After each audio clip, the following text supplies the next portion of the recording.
We're now joined by Chris Canty. Canty, how you doing? Good to see you, brother. Good, what's good? I'm good, Jenna. How are you doing this morning? I'm doing really well. You got the bright colors on. Thank you. That is what I'm wearing. Trying to bring some warmth.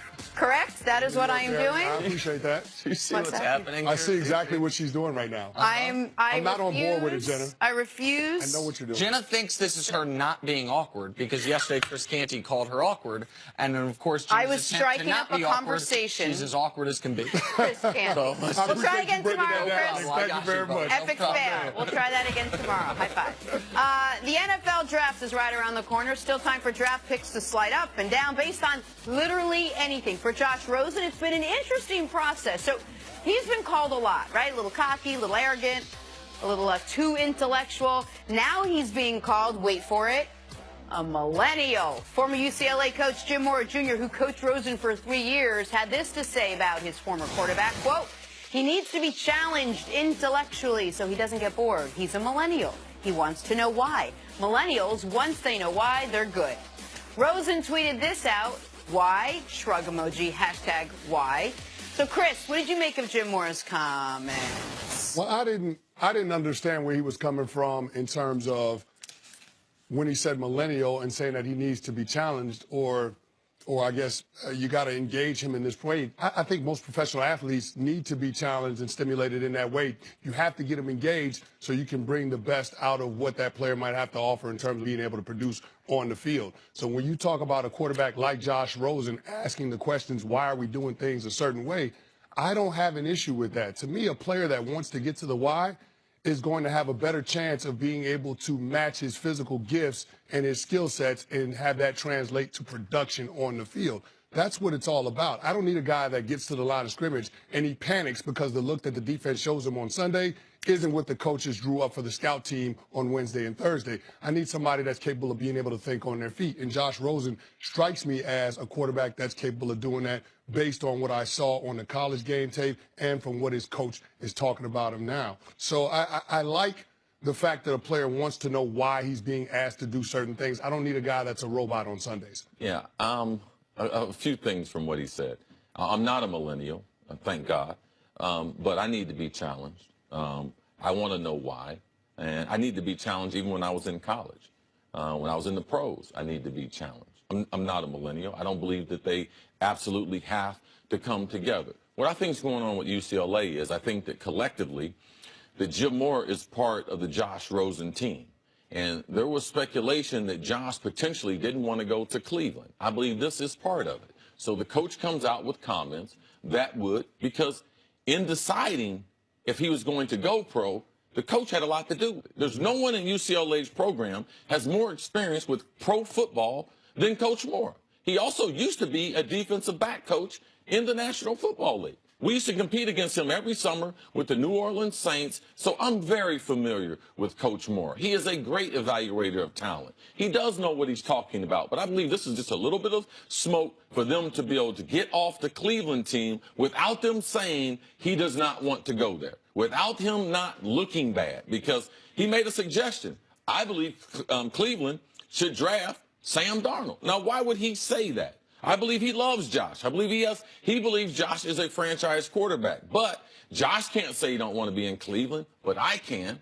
As a former NFL coach, the son of an NFL coach, I can say those things, and I can take the heat. So I believe collectively their group has decided he doesn't want to be in Cleveland. And the coach enunciated some of that by saying the things that he said. NFL players do want to be challenged. NFL players, from my understanding, they want to learn. They want to get better. And to get better, you need to find out why. And most NFL coaches, which I believe they're the best coaches, they are far superior than college and high school coaches. That's why they're in the NFL. They get to the why part, and that's how they make the players better. And we got to be fair here and not forget who has Josh Rosen been the whole time we've known him, up until his name's called on draft day. He's a college athlete. A student athlete is what we're told. What is college about? Learning. asking questions, figuring things out, being intellectually curious outside of what your career vocation is going to be. I was a lot more scattershot. I think most of us were a lot more scattershot in college than we were once we became professionals. Once you become a professional, you are much more focused. It doesn't mean your brain turns off. It doesn't mean you stop having other things that interest you, but it does mean you now have a job that you're paid to focus your primary attention on. Like, the idea that the curiosity is a bad thing, I just reject in basically every line of work except for, I guess you could argue, the military, where you just have, you know what I mean? You're supposed to just take orders, follow the chain of command. Cece, you sent me a video, Josh working with Aaron Rodgers. It was actually, I think it was like a Lincoln commercial, essentially, but it was long form, and he's doing a lot of things. And one of the things that I thought was interesting is Aaron is describing, I think it was back shoulder throws, but whatever he's describing, I've seen countless videos like this or instances like this where a pro is talking to a potential draft pick, and he says to him, so you understand what I mean? And the guy just goes, yeah. Yeah, and you know he doesn't actually understand it. He's just going along with it. What did Rosen do? Rosen actually stopped and said, wait, why? Explain it to me. I want that because he is going to be a rookie. He does have a lot to learn. Like, someone that has a thirst for learning, I think is a positive, particularly at that position. I just wonder, Chris, if the other part of this that bothers people is that he has a lot of outside interests, as opposed to maybe the intellectual side of it or the curiosity side of it, because there's this mentality in football that you want football players, especially young football players, to need, eat, breathe, desire, crave football, and not have football be like, I love football, but I love like 1,000 other things as well. Like, when you come in, you want these guys to be, and you talked about this, Cece, completely committed to the craft wholeheartedly, so that you coaches can coach you, so that you can learn, so that you can be the best you can be. And I wonder if putting it out there that Josh Rosen has all these outside interests, it makes it appear as if football is a hobby or his job as opposed to his lifeblood. Well, here's the thing, Jen. I think people are concerned that a player might not be as committed if they're interested in other things outside of football, but I don't think that's true. There's nothing wrong with being a balanced individual. And so when I hear all of the things about Josh Rosen in terms of he's a free thinker and he likes to, engage in conversations and stuff outside of topics that relate to football, I don't have a problem with that.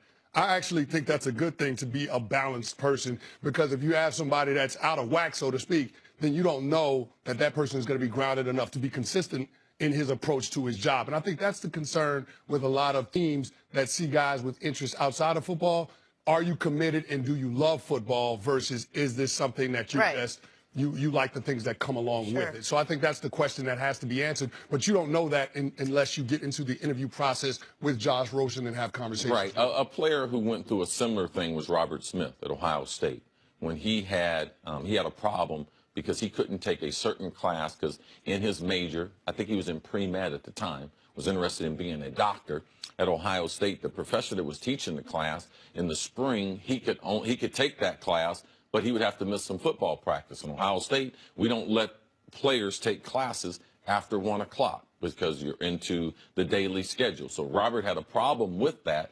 So he had some of these same questions. Does he love football? Is he more interested in being a doctor? Is he more interested in his education? Is he too much of an intellectual? And this was a long time ago. So it's not as if we haven't had this question before. Most of these people, though, they're not in the NFL locker room. They don't realize there's a lot of bright people in there. There's a lot of bright coaches. And the more you can learn, the more you can learn does not put a ceiling on your potential. Regardless of what your ability is athletically, if you're not a learned person, your ceiling is limited to what you can be. The greatest athletes that we have seen, they also happen to be the people that are learned in their craft. And that elevates them above people who are just talented. Everyone in the league is talented. So what's going to separate you? Your ability to be able to learn something and apply it and apply that skill to your game. The locker room is full of people just like Josh Rosen. They just don't have the same background. They don't come from wealthy families. They don't have the things that he had going for him when they got to this point in their life. And I happen to reject the premise that you can just lump millennials into one group and say this is how millennials are. But let's just say that's correct, because I know a lot of people feel the way, oh, these millennials. Well, guess who Josh Rosen's going to be playing with? A bunch of millennials. Millennials are people born from 82 to 04. Like, basically everyone in the league, Aaron Rodgers' age or younger, is in that group. So if it is a lot of people he's going to be playing with that are intellectually curious, do have outside interests, that makes him relatable to them. We're seeing guys throughout with the more socially conscious athlete now. We're seeing guys show you that while they are extraordinary athletes and very dedicated to their craft, they do have outside interests. Like, to me, that makes you relatable as a rookie. Right now in the NFL locker room, it's more geared towards the millennials and how they teach things, how everything's applied, how everything is downloaded on the computers. Yeah. It is not fit for the generation before them. The NFL right now is fit for millennials, and that's why the league will continue to prosper. Well, Chris Canty, I have no outside interest other than this show. This is literally the only thing That's not true. that is 100% true. You are a gym rat. Jim.